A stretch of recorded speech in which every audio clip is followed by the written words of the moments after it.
In 1992, a man was found dead in the Alaskan bush, and that story captivated the hearts of Americans. Many people called him an idiot, and other people romanticized his life.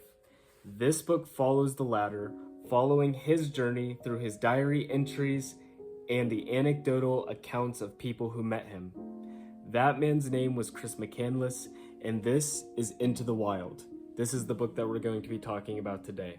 So let's do a quick summary before we dive into the ideas in this book. So Chris Mcandless was an intelligent, charming young adult who was good at academics, but he eventually was inspired by authors like Thoreau and Tolstoy to give up all of his belongings and venture into the wild.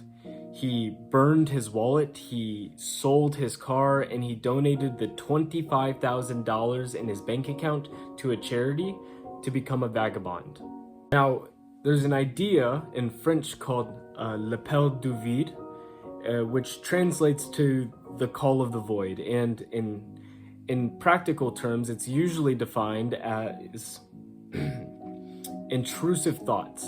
It's that feeling when you're standing on the edge of a cliff and you have that urge to jump off. You just have that weird feeling to jump off. I think 1 in 3 people experience this.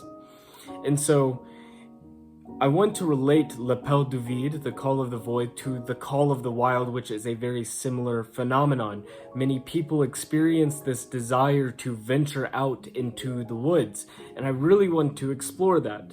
And to really illustrate what the call of the wild is, I can think of no better allegory than Plato's allegory of the cave, which is a very cliche metaphor, but one that is also timeless.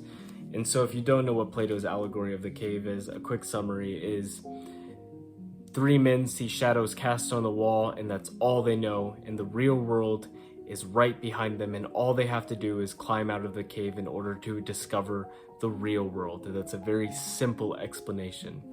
And so I think many of us were surrounded constantly by media and by all of this noise, and we get the weird feeling that these are all shadows being cast on a wall, and that there's some greater truth to be discovered.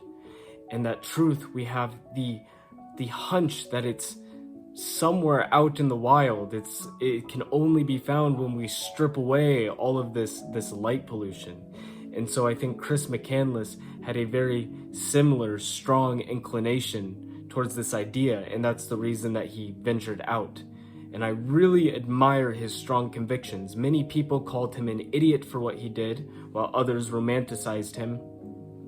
And I do need to say quickly that Chris Mcandless was well prepared. He was very well read on how to survive. He carried around many manuals on how to live in the wilderness, what sort of foods you can eat, how to skin animals, for example.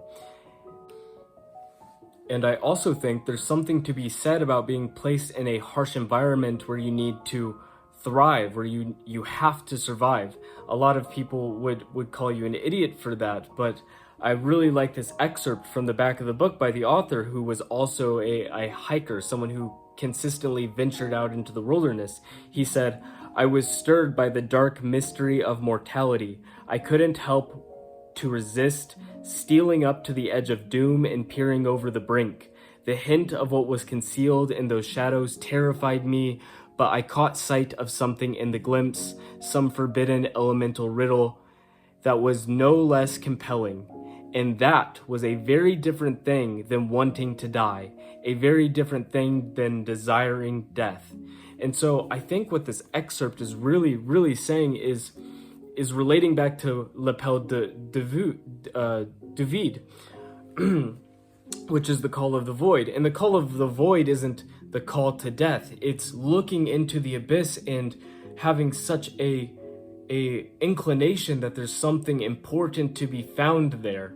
And I really, really love that idea. I think it's very, very enchanting. And I think that idea still persists today. The call of the wild. We love watching TV shows where people are forced to survive, like Alone. It lets us live vicariously through them. In this book, for people in the 1990s when TV shows like that weren't really out, this was one of those forms of media where people could do that. And I think that for Chris Mcandless, those people who feel stirred, who feel that call of the wild, are always eccentric, fascinating people who are, as far as I can tell, have some connection or attunement to something greater and unknown to most. And like I said, Chris Mcandless was heavily inspired by writers like Tolstoy and Thoreau. And Thoreau, another who felt this call of the wild, said in one of his books, "I took a walk in the woods and came out taller than the trees." And so maybe there is something significant about the unknown and being in this forced state of survival.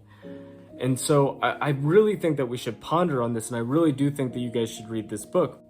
Is there something to be learned in the wild when we are stripped away from all of this noise around us?